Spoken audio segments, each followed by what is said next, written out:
so, you basically, started your relationship with Laurent Simoneau as an angel investor, and then moved in not only yourself but your whole team into Coveo, and now bringing Coveo to the next step. You've also done a lot of angel investing and fund investing and co-investing. Like, what do you think is harder, acting as an investor or acting as an operator, entrepreneur of a I think company? being an investor is very difficult. I guess I'm probably control-oriented. I like to, Laurent asked me to become CEO of Coveo 6 months ago. And I was telling Robert this morning, love the job. It's much easier, I don't know, probably more in my element, but it's much easier if you understand, what's going on. You can sort of coordinate things and make things happen, and you're much more in control. I don't like the detached aspect of, so that's why, I only invest when I get along really well with the individual and there is a trust relationship, and the individual is quote-unquote coachable whenever that needs to. You cannot run a company as an investor. You should not run a company as an investor. I think most investors should hardly be ever on the board even. I think you should have, board roles should be with people who come from the operations role. That's my personal view. I think Robert shares that view as well. He's an observer on the board, but I mean, we have people on the board that, at Taleo, we got on the board the former CEO of Symantec, Gary Bloom, the former CFO of Intuit Software, Greg Santora, former president of Autodesk, Eric Herr, a whole bunch of people who could advise us and et cetera. So investor, board member, and CEO, I think those are three different things. I'd rather have the latter, but who knows? But the investments, I invest in great people who are genuine, who just, I guess, deserve, like Martin, deserve to be, deserve the investment, basically, have earned the right to get the check. Well, it seems that you... And I don't care about the terms. It seems that you first it was with your brother, then it was with Martin, then it was with Laurent. Right. You actually have a co-founder in every one of these three. Yeah. Last stories. Yeah, I like to be the dumbest guy in the crowd. Laurent. Laurent, very smart. Just a very, very brilliant individual. He's the president and CTO of Coveo today. Just literally one of the smartest guys I know, and so and just very honest, very genuine, and so on. Just passionate, and so that's the common attribute. Again, I care about that. I don't care about the Excel spreadsheet.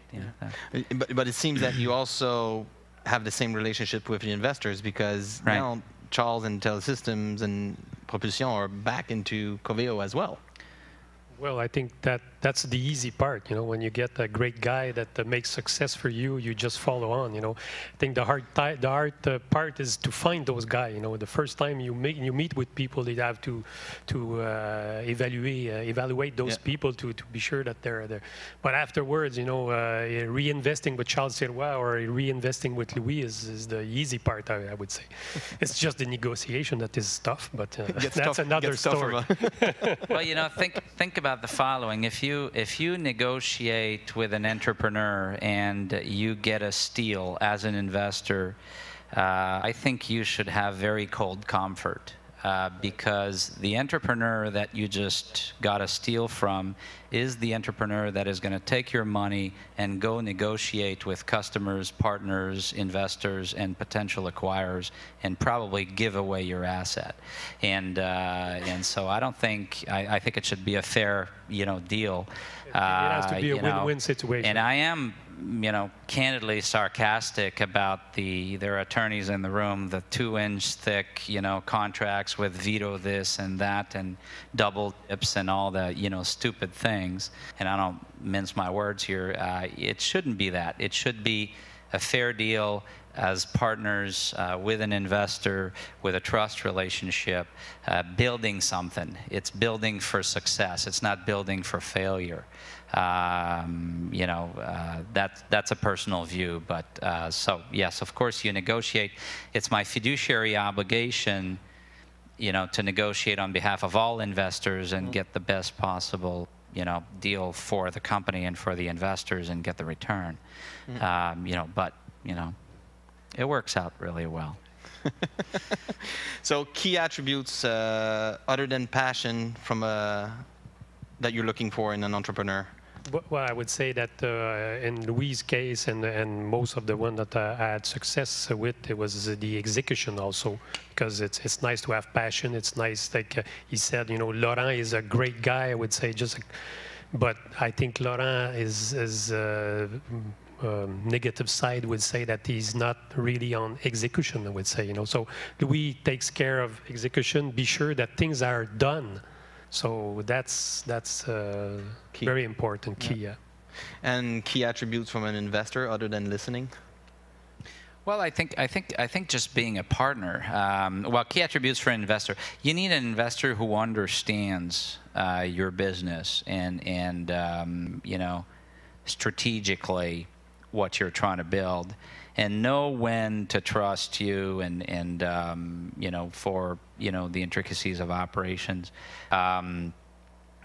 You know, and not all investors do. And for, if you run a company and you have an investor who doesn't really understand what you're doing, it's an incredible tax on your organization, because you need to entertain that investor. You need to spend more time educating the investor and keeping them, you know, aware. And I tell you, if you're an investor in the room, and there are many of you, every time you call a CEO to understand how things are going and et cetera, especially if there's a syndicate of investors, just keep in mind that every single investor is doing that.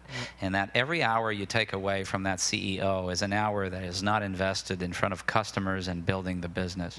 And so, you know, you need to have that balance, and you need to have that good understanding on the part of the investor, you know, and hopefully an investor that can help you, you know, strategically, but, you know, knows when to step in, and, you know, and typically that's when the CEO, you know, is asking for it, and knows when to stay aside. I personally believe it's pretty binary. The prerogative of an investor and a board is to fire and hire the CEO.